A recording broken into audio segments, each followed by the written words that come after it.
Assalamualaikum warahmatullahi wabarakatuh. Waalaikumsalam warahmatullahi wabarakatuh. Apa kabarnya hari ini? Alhamdulillah, tetap semangat. Allahu Akbar.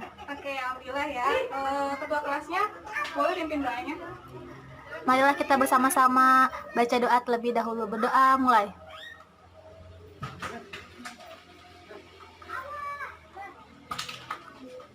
Doa selesai. Terima kasih kepada ketua kelas yang sudah memimpin doa. Oke, sekarang ibu bakal absen dulu ya. Yang pertama, Iis Aisyah Solihah, Hadiroh, Nurinda Handayani, hadiroh, Ira Agustina, hadiroh, Siti Sabila Salma, hadiroh, Destari Amalia. hadiroh. Ya, alhamdulillah pada masuk semua ya. Iya, Bu. Oke, sebelum kita masuk ke pembelajaran baru, kita bakal mereview ulang mengenai pembelajaran yang minggu lalu, yaitu mengenai dakwah Rasulullah di Mekah. Materi yang lalu itu mengenai strategi dakwah Rasulullah di Mekah, di mana strategi dakwah Rasulullah di Mekah itu terbagi menjadi dua, yaitu dakwah secara sembunyi-sembunyi dan dakwah secara Terang-terangan. Dakwah secara sembunyi-sembunyi ini dilakukan selama 3-4 tahun. Dakwah secara terang-terangan ini dilakukan selama 9 tahun. Jadi total Rasulullah berdakwah di Mekah itu selama 13 tahun. Oke, nah pada kali ini kita akan membahas mengenai dakwah Rasulullah di Madinah. Nah, tujuannya apa sih kita untuk belajar dakwah Rasulullah di Madinah? Yaitu salah satu tujuannya itu untuk mengetahui faktor-faktor apa saja yang menyebabkan Rasulullah hijrah ke Madinah. Nah, oke, sekarang materinya tentang faktor-faktor penyebab Rasulullah hijrah ke Madinah. Udah baca sebelumnya kan ya di rumah? Udah, Bu. Oke, Ibu kelas. Jadi di sini ada 4 poin. Yang pertama itu ada siksaan kaum Quraisy, yang kedua itu ada wafatnya istri Rasul dan pamannya Rasul. Yang ketiga itu adanya baiat dari penduduk Madinah, dan yang keempat itu adanya perintah dari Allah Subhanahu wa taala. Kita bahas di poin pertama itu siksaan kaum Quraisy.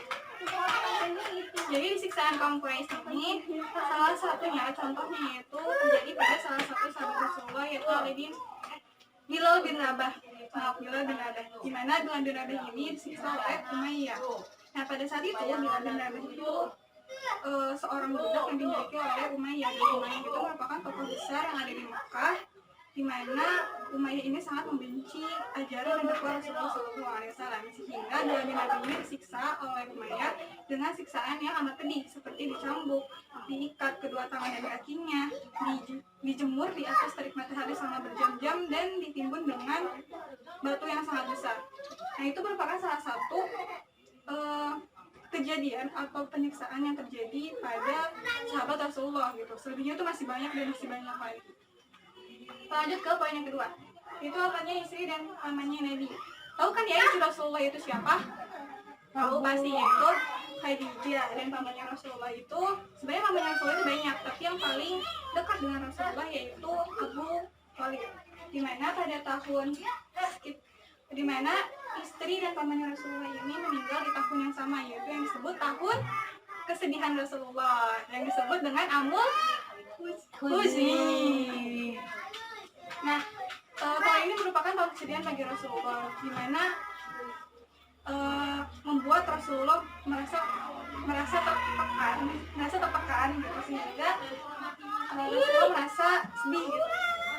Dan ini merupakan salah satu peluang bagi kaum Quraisy untuk memberi kekerasan yang lebih dibandingkan tahun-tahun sebelumnya, karena Rasulullah tidak mempunyai pelindungnya yaitu istri dan pamannya Rasulullah, yaitu Abu Thalib.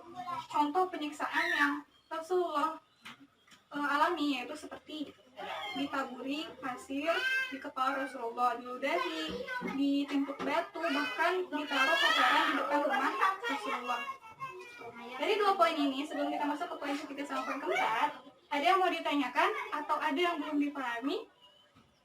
Sudah paham, Bu. Baik, sudah paham ya. Alhamdulillah. Jadi kita masuk ke poin yang ketiga nih. Di poin ketiga ini adanya baiat dari penduduk Madinah.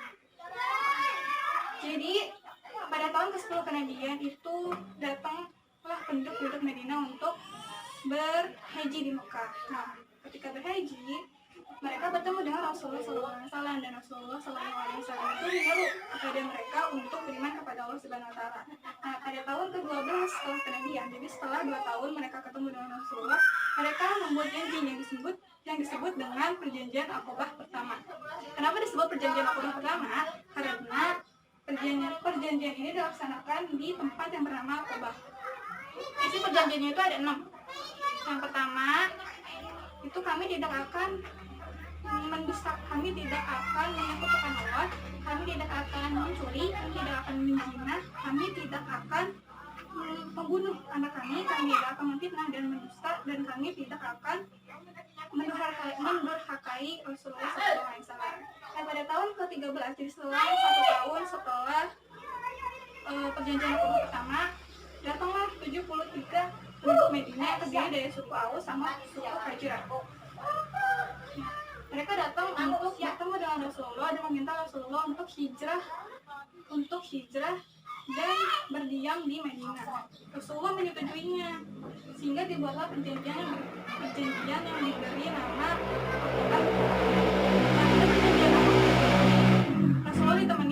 Rasulullah ditemani oleh pamannya, yaitu Abbas bin Abdul Muthalib. Di mana perjanjian ini itu terdiri dari 3, yaitu mereka berjanji akan berdakwah, membantu dakwah Rasulullah. Mereka berjanji akan memberi keselamatan kepada Rasulullah, dan mereka berjanji akan berperang dengan orang yang memerangi Rasulullah SAW. Nah, jadi di poin ketiga ini bayatnya jadi ada berapa? Ada 2, yaitu perjanjian Aqobah pertama sama perjanjian Aqobah kedua. Jadi lanjut ke poin yang keempat, yaitu adanya perintah dari Allah SWT. Jadi ketika perjanjian Aqobah kedua ini selesai, ternyata banyak dari penduduk Madinah yang memeluk agama Islam. Nah, Rasulullah ingin para sahabat itu hijrah ke sana, tapi Rasulullah belum mendapatkan wahyu dari Allah Subhanahu wa taala. Jadi Rasulullah belum memberi keputusan kepada sahabat untuk hijrah ke Madinah. Allah berfirman, "A'udzubillahi minasyaitonir rajim. Bismillahirrahmanirrahim. Innal ladzina yuqatiluna bi annahum zulimu. Innallaha 'ala nasrihim laqadir. Alladzina ukhriju min diyarihim bighairi haqqin illa an yaqulu rabbuna Allah.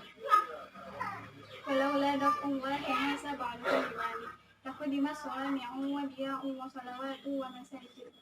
Yuzkaru fi hasmullahi katsira.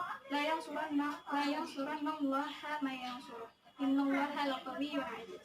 Yang artinya diizinkan berperang bagi orang-orang yang diperangi karena mereka dizalimi. Dan sesungguhnya Allah Maha Kuasa menolong mereka. Terus yaitu orang-orang yang diusir dari kampung halaman mereka tanpa alasan yang benar, hanya karena mereka mengatakan Tuhan kami adalah Allah. Seandainya Allah tidak menolak sebagian manusia dengan sebagian yang lain, tentu telah dirobohkan biara-biara Nasrani, gereja-gereja, rumah-rumah Yahudi dan masjid yang di dalamnya banyak disebut nama-nama Allah. Allah pasti akan menolong orang yang menolong agamanya. Sungguh Allah Maha Kuat lagi Maha Perkasa. Nah, itu merupakan salah satu ayat yang turun ketika Rasulullah hijrah ke Madinah. Jadi itu ayat yang menyuruh Rasulullah untuk hijrah ke Madinah. Nah, ketika ayat ini turun, Rasulullah langsung menyuruh sahabat-sahabatnya, umat-umat Islam untuk hijrah ke Madinah, tetapi tidak secara bergerombol karena bisa jadi bahaya untuk umat Islam. Nah, itu merupakan materi yang ibu sampaikan. Nah, sekarang ibu bakal bagi kelompok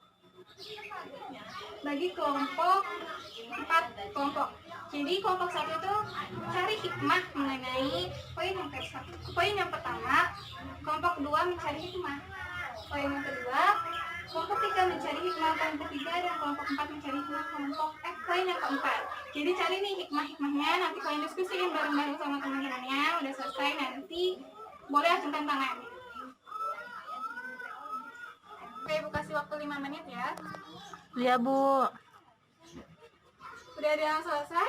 Udah, saya. Dari kelompok berapa? Kelompok 1, Bu. Boleh mengutarakan apa hikmah dari poin yang pertama?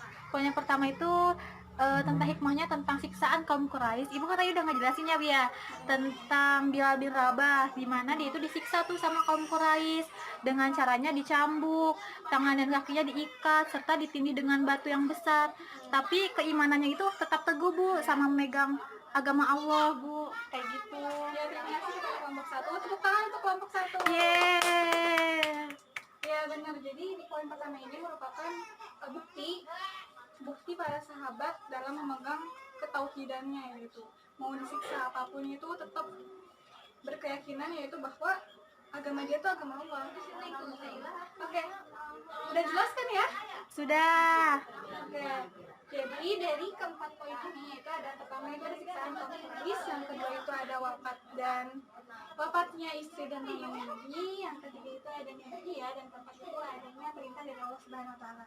Jadi simpulannya itu dari keempat ini yang membuat Rasulullah akhirnya hijrah ke Madinah, karena di Mekah itu udah tidak kondusif lagi untuk berdakwah agama Islam, sehingga Allah menurunkan wahyu yaitu surat Al-Hajj ayat 39 sampai 40. ya, yang menjelaskan mengenai Rasulullah untuk meninggalkan Mekah dan hijrah ke Madinah. Oke, sekarang Ibu kasih kalian tugas per orang, per individu, kalian cari dan baca mengenai proses hijrah Rasulullah ke Madinah. Itu kan prosesnya panjang tuh. Nah, itu apa aja? Nanti minggu depan Ibu bakal tanya satu-satu mengenai proses hijrahnya Rasulullah ke Madinah. Baik, Bu. Oke. Jadi alhamdulillah pembelajaran hari ini telah selesai. Marilah kita membaca hamdalah bersama-sama. Alhamdulillahirabbil alamin. Dan ditutup dengan doa kafaratul majlis. Subhanakallahumma wa bihamdika asyhadu an la ilaha illa anta astaghfiruka wa atubu ilaik. Mohon maaf apabila ada kesalahan. Sekian dari Ibu. Wassalamualaikum warahmatullahi wabarakatuh. Waalaikumsalam warahmatullahi wabarakatuh.